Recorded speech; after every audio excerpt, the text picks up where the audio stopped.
Thank you, everybody, for coming to the Aaron Torres Podcast YouTube page. I do have one quick favor before we get to the video that you came here for, and that is very simply this. You see that little red subscribe button below this video? Go ahead, smash that subscribe button. It really does help me. It really does help this channel grow and my audience grow. So go ahead and hit that red subscribe button. And now, here is the video that you came here for. And coming into week 0, coming into this game specifically, the biggest game of week 0, we all knew what was at stake for Nebraska, right? Obviously, Northwestern, we know who they are. They're coming off a disappointing year. But at the end of the day, Pat Fitzgerald, we appreciate what he's done at Northwestern. It was just 2 years ago that they played for a Big Ten title and won the Big Ten West. But for Nebraska, it's pretty straightforward. Scott Frost, in year 5, needs to start winning games right now. And it really goes back to last year, and I've talked about it a lot on this podcast, so I'm not breaking any new ground. But Nebraska played a bunch of close games against a bunch of really good teams. They simply could not get over the hump. I've shared the stat many times. 9 losses by 9 points or less, 8 losses by a touchdown or less last year.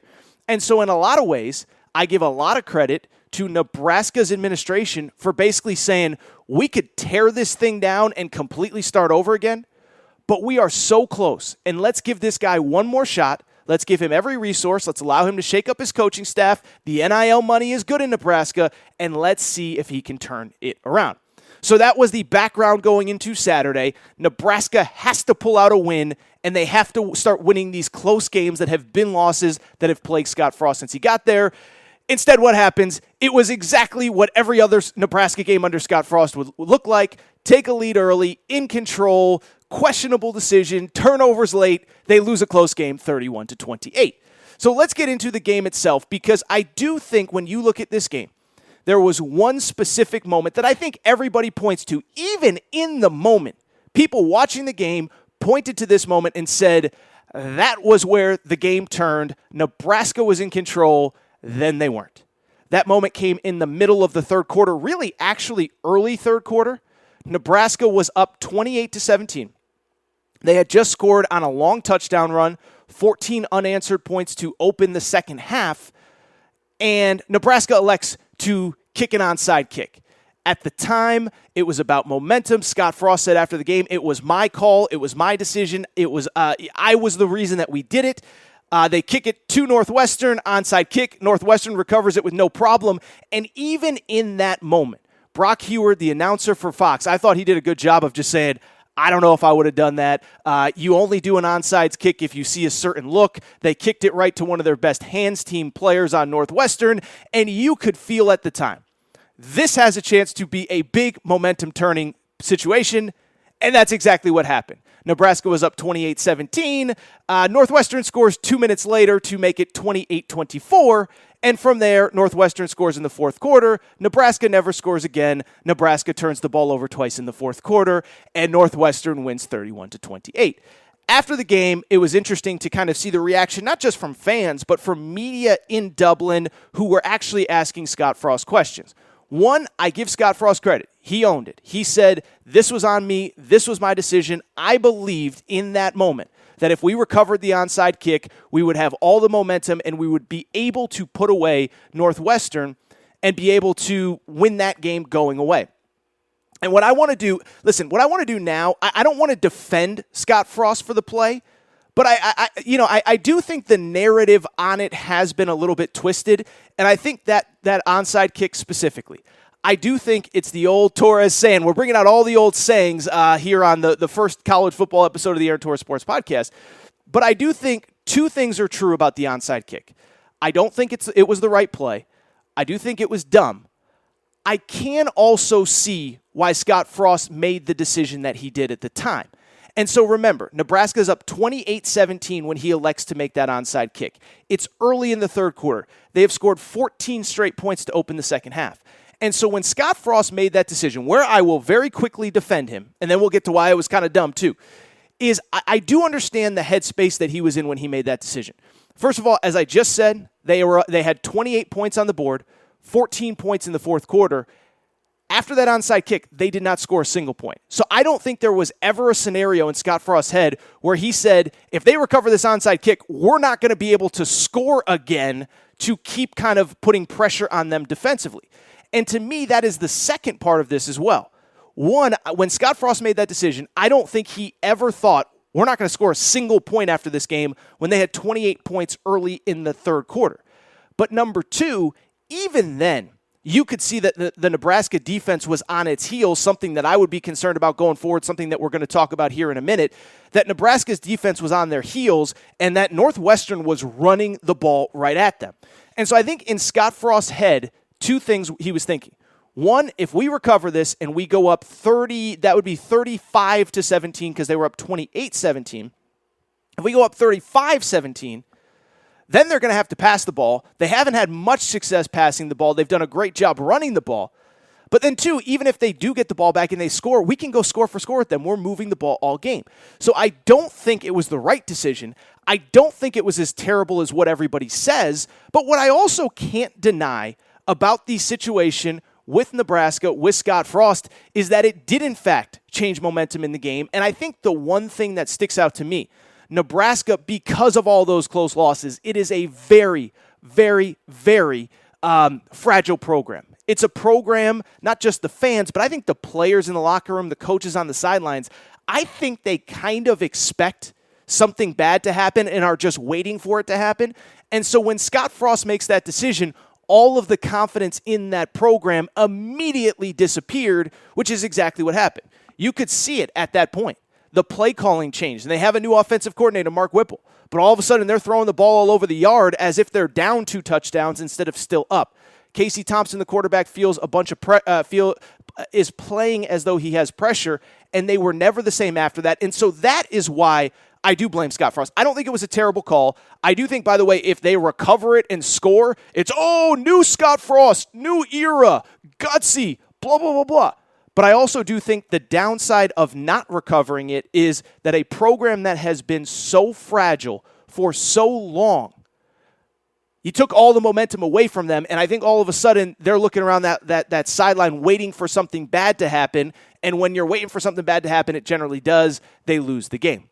So Nebraska is now 0-1, and as we do so often in college football, I think the immediate reaction becomes what is next, right? Because college football is a reactionary sport.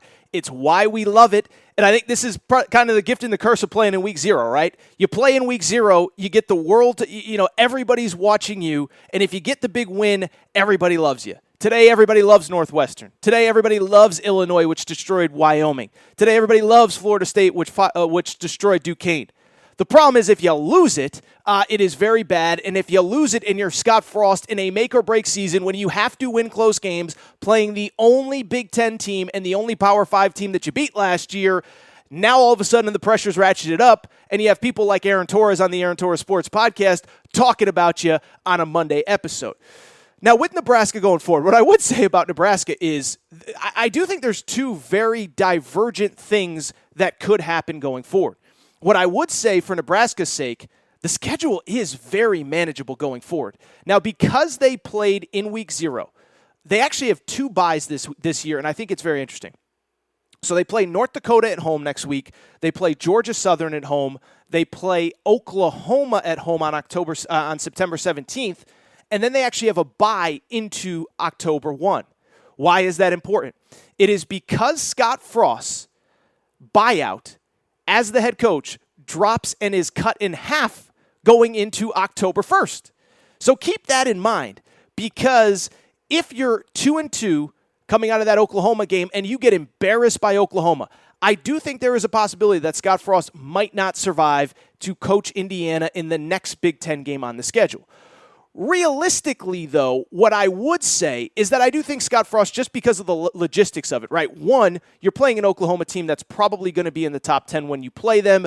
2, I don't think they're going to fire him on the day that the buyout drops in half, which would be a Saturday morning.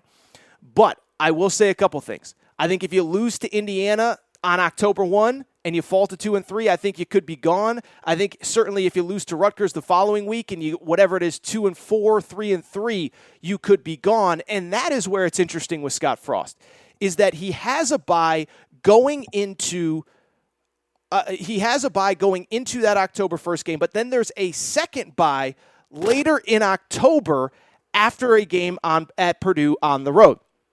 So here's the schedule. They're 0-1. They play North Dakota, Georgia Southern, Oklahoma, bye. Then they return to the field on October 1st. They play Indiana, Rutgers, and Purdue, the final two on the road.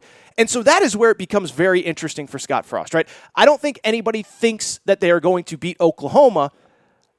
And if they do, I don't think that costs him his job just because of the timing of it. They'll have a bye week. October 1st is when the buyout gets cut in half. But then it's kind of go time for Scott Frost. And what's crazy about the whole situation is if you look at the schedule, there is a scenario where Scott Frost can be 5-2 going into the second bye. Again, they have a second bye because they played in week 0. There's a scenario they could be 5-2. North Dakota, Georgia Southern, Oklahoma. Then they open Big Ten play, reopen it because they played Northwestern on Saturday with Indiana at Rutgers at Purdue. Those are 3 very winnable games that they could take into a second bye. And oh, by the way, they also play Illinois and Minnesota at home coming out of the second bye, which means there's a scenario where they could be 7-2 going into the final 3 weeks of the season where they play at Michigan, Wisconsin, and Iowa. The problem, of course, is a couple things. One, it's Nebraska, and it's Nebraska under Scott Frost, and I don't know what the reason is to believe that they are going to win the games that they need to keep Scott Frost's job. Again, I don't think anybody expects him to beat Oklahoma, but you got to beat Indiana at home on a day when your buyout gets cut in half. You have to beat Rutgers on the road, and you probably have to beat Purdue going into that second bye. And I guess just my simple question is, and by the way, Purdue is actually pretty good this year, but my simple question is, what have we seen from Scott Frost? What have we seen from Nebraska that makes us think that they are actually going to win the games that they need to? Especially, I should mention, by the way, after a day where you gave up 500 yards to a Northwestern offense that was terrible last year. Is Northwestern that much better after one season, or is the defense bad? And then again, it gets into an interesting scenario where what is it that you need to see from Scott Frost for him to keep his job, not only in October, but by the end of the year? Is it 7-5? Is it 8-4? I certainly do think it isn't losses to Indiana. It isn't losses to Rutgers. It isn't even a loss to Purdue, which is pretty good. Illinois and Minnesota again. And I do think there's a very good scenario at this point that Scott Frost is out by the end of that second bye when they would play at Purdue. Probably 4-3 is right that cut line of does he keep his job, does he not? I just think it's a fascinating scenario to discuss, and it's a fascinating scenario to consider when you look at Scott Frost's future. One final thought on Nebraska, because I do think, listen, I think we're overreactionary as a college football community. I think it's what we do, as I just said, especially in week 0. There's only one game to focus on, so we are all going to throw arrows at Scott Frost today. What I would say, though, is I don't think, based on what I've seen, there's a reason to believe that he is going to keep his job beyond this year. So whether it is after a weird loss in October and he gets let go, whether it is after a loss to Purdue heading into that second bye and maybe they're 3-4 or 4-3, or whether it is the end of the year, maybe he has a situation where he's built a little momentum, then gets destroyed by Michigan, gets destroyed by Wisconsin, gets destroyed by Iowa. The point is, I think we all have to kind of come to grips with the fact that Scott Frost is not going to be the head coach this coming next season. And I do think it kind of sets up an interesting conversation about Nebraska. I think part of the reason that Scott Frost kept his job this season is 2 things. One, he's a Nebraska alum and a Nebraska legend, and I do think everybody at Nebraska legitimately wants him to work at Nebraska. But I also think that last year, I don't think Nebraska wanted to go into a coaching search because last year they were competing with LSU and USC and Florida and Miami, who were all looking for new head coaches last year. What I find interesting, though, is that I do think that part of that is true, right? In the pecking order of college football jobs, Nebraska isn't what it once was. And so I do think there's this narrative that, Nebraska, they're living in the 90s, they're never going to be what they were, and nobody's going to want that job. And I do think there's a couple interesting things that have changed in college football. I do think this job, if it opens, and I think we have to expect that it will at some point between now and December, I do think the job is probably a little bit better than people realize, and let me explain why. First of all, the expectations at Nebraska are not out of whack, okay? And I talk about this with various teams in college football. Like I talk about it with Tennessee all the time. I think there's this notion that everybody in Tennessee thinks that it should be 1998 and they're winning national championships. Tennessee's like, no, we don't want to win. We just want to win like 10 games, maybe go to Atlanta, have some like real momentum in this program rather than restarting it over and over and over every 3 years. And I think it's the same with Nebraska. I don't think any Nebraska fan is stuck in the 90s anymore. I do think most Nebraska fans are like, can we be 8-4 consistently? Because I think we should be 8-4 consistently. Can we beat Purdue and Minnesota? Because that should be a baseline for what the expectations are in this program. And then, can every once in a while we go 10-2, maybe go 11-1, maybe go to the Big Ten championship game? To me, I think that is what most Nebraska fans expect out of this program. They don't expect 13-0 every year, beat Florida by 40 points in the Fiesta Bowl like it's 1994 all over again. I think it was 95 actually, but whatever, you get the point. I think most fans are like, can we get to 8-4? Can we occasionally have the year where everything breaks right and we go 10-2 or 11-1? And to me, what I would say is, I do think they can have that. If Iowa can go 10-2 last year, win the Big Ten West, if Wisconsin can go 10-2, occasionally 11-1, why can't Nebraska? And what I also think is interesting about Nebraska is this, and what I think will be interesting about Nebraska to see is what kind of candidates they attract if and when the job opens.